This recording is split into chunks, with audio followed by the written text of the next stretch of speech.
Hello, everyone. This is Lydia Allende speaking to you on the subject of dyscalculia. What is dyscalculia? Dyscalculia is a learning disorder that affects one's ability to understand and manipulate numbers-based information and mathematics.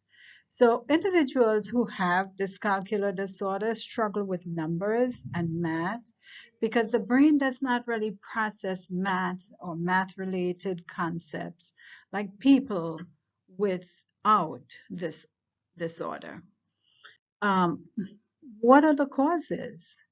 The causes for dyscalculia is not yet fully understood. However, research suggests that both genetics and environmental factors may play a role in that. Some studies have shown, however, that individuals with dyscalculia have differences in their structure and function, particularly in areas associated with number processing. So, what are some of the symptoms associated with dyscalculia? Students with dyscalculia may exhibit a range of symptoms that can vary in severity. These symptoms may include difficulty understanding number concept, struggles with basic arithmetic operation, trouble remembering math facts, challenges with telling time and counting money, difficulty understanding mathematical symbols and concepts. But all is not lost because there are some interventions that we can use for individuals with dyscalculia.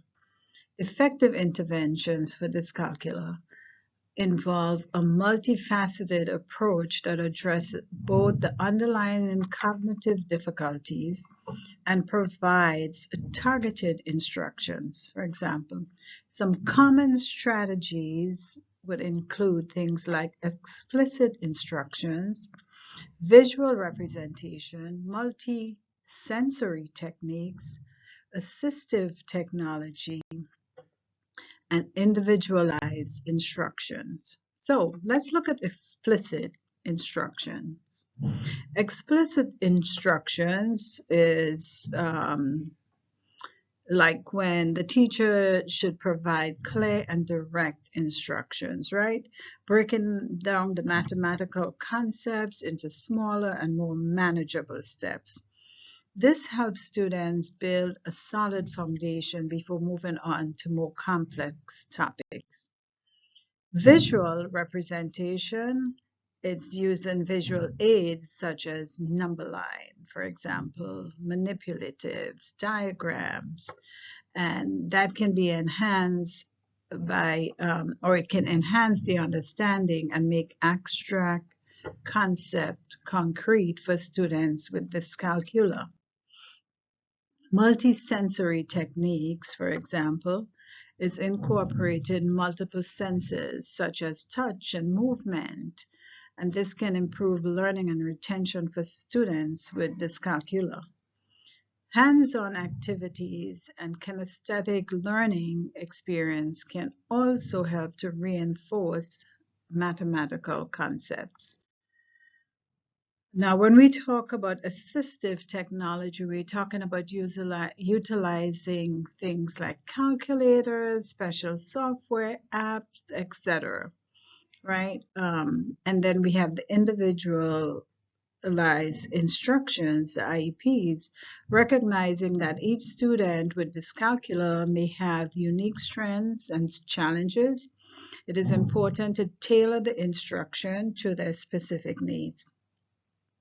Also, individualizing the education plans for the IEPs can also help because you're taking a moment to outline specific goals and accommodations for students with dyscalculia. So, keeping that in mind, we should think about some support systems in place. So, we know that individuals with dyscalculia because it's a specific learning disability that affects person's ability to understand and work with numbers, We also understand by understanding the cause and the symptoms and the effective intervention for dyscalculia, educators can provide targeted support to students with this learning disability.